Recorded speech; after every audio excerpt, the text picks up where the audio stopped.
Welcome to the third part of our series on the book of Philippians. Philippians is a letter in the New Testament from the Apostle Paul, who is currently a prisoner for his faith, writing to a community in the Roman colony of Philippi in northern Greece. You could call it a letter from lockdown if you want to be really topical. The Apostle Paul has a bit of a reputation as one of the earliest Christian leaders who actually wrote half the New Testament, as being quite hard-nosed, quite straight-talking, even quite confrontational with very high standards that he doesn't back down from. I don't know if you'd want Paul as a boss necessarily. He strongly believes that leadership is to lead from the front and to model how he thinks things should be done. But in this letter, he's old and he's tired. He's battle-scarred from travelling the whole Roman world preaching the gospel of Jesus Christ and facing the opposition that comes with it.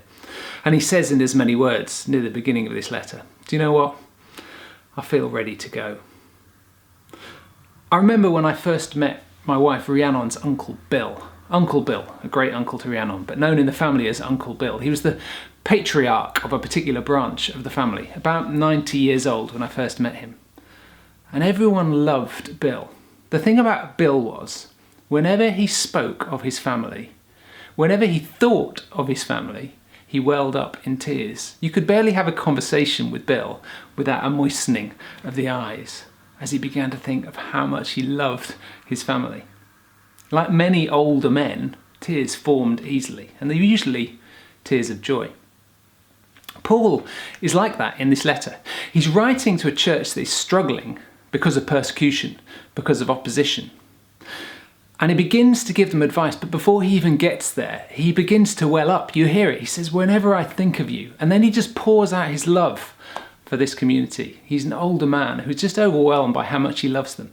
And like so many older men and older women, they've got some very sage advice to give towards the end of their lives.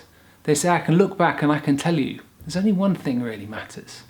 And that's the quality of your relationships. The church in Philippi was struggling because they were misfits, outsiders, nonconformists in a Roman world. They refused to say Caesar is Lord, and they faced opposition and persecution for it. And suffering and struggles often take their toll on relationships. When a community begins to suffer, it usually brings them together at first. You only have to look at the example of the last few weeks. When we went into lockdown, there was a sudden sense of unity that this country hadn't seen in, years. I remember going for my first run about 2 weeks into lockdown and nervously venturing out onto the streets. And I didn't pass very many people. But when I did, every single one smiled, waved, nodded, even said something. That never normally happens. Even when we'd crossed the road to avoid each other, it didn't feel rude. It felt as if we were in this together. But it doesn't take too long before the negativity, the sniping, the cynicism, the criticism begins to creep back in. You only have to look at your social media feed probably to see that that's true. Paul says to a church that is struggling, I implore you to stay united. Your relationships matter. But how? And here's the key. In verses 3 and 4 he says, do nothing out of selfish ambition or vain conceit. Rather, in humility, consider others better than yourselves, not looking to your own interests, but each of you to the interests of the others. In a Roman society where status was valued above all things, this would be very countercultural. It may not seem that surprising to us. Perhaps to us it sounds a bit more like, some fairly standard religious moral teaching. Be good, don't be bad. Be kind, don't be mean. Be selfless, don't be selfish. Do all these things and they'll make you acceptable to God. And if Paul had left it there, we might reach that conclusion, that some deity far above is looking down just to see whether we're good enough. But he doesn't leave it there. And one of the reasons he doesn't leave it there is because there's a sort of implicit question that comes with this statement. Consider others better than yourself. But what if they're not better? What if they're not better than you? What if you're one of the better ones?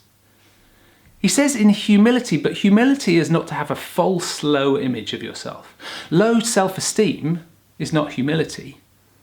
Humility is seeing things as they really are. So what if, in humility, I can see there are plenty of people who are not better than me? Should I really consider and prefer them? And Paul's answer is essentially to say, well, imagine there was someone who was more perfect than anyone. In fact, someone who was completely perfect, better than anyone there's ever been. And you might say, well, if there was someone that perfect, they'd be equal with God. Ah, says Paul. Funny you should mention that. He says, look at the example of Jesus Christ, who being in very nature God, did not consider equality with God something to be used to his own advantage. Rather, he made himself nothing by taking the very nature of a servant, being made in human likeness and being found in appearance as a man. He humbled himself by becoming obedient to death, even death on a cross. Even Jesus, who is in very nature God, considered others more important than himself. And it's that word again, consider. Consider others better. Consider others more important. It's about how you choose to think and how you choose to act. And Jesus, who had eternally existed in infinite glory, made himself nothing. Paul says he takes on the nature of a slave. In ancient Roman society, a slave was not even considered a person in law. They were considered, well, a thing, technically a body. Jesus goes from the very highest to the very lowest. He submits to death, and he does it for the sake of all those who are not better than him, but because he chooses to prefer them. He considers them more important than his glory. Therefore, God exalted him to the highest place and gave him the name that is above every name, that at the name of Jesus every knee should bow in heaven and on earth and under the earth, and every tongue acknowledge that Jesus Christ is Lord, to the glory of God the Father. Here, Paul completes his glorious story. Today is Ascension Day, the day when Christians all over the world remember that Christ, after he had risen from the dead, ascended into heaven to reign at the right-hand side of God until he returns. And that's what Paul is describing in that passage. But he's also telling them there will be an end to your struggles. You suffer now because you won't say Caesar is Lord, but a day is coming when the rest of the world will see the true Lord is Jesus Christ, and they will acknowledge it. One of the things that keeps us going through any struggle is the hope and expectation that at some point it will end. Look at the daily press briefings. The journalists ask almost every day, when will this end? What's the roadmap out of here? How are we going to get to the end of it? What they're really saying is just give us a glimpse of the future. If we know how it ends, then we think we can hold on. Paul's encouragement to the church in Philippi is to love each other, is to be humble, prefer each other in everything, don't act out of selfishness or vain ambition. But not because you're trying to be good, not because it will impress or please some far-off deity, not because God demands it of you, but because God has done it for you.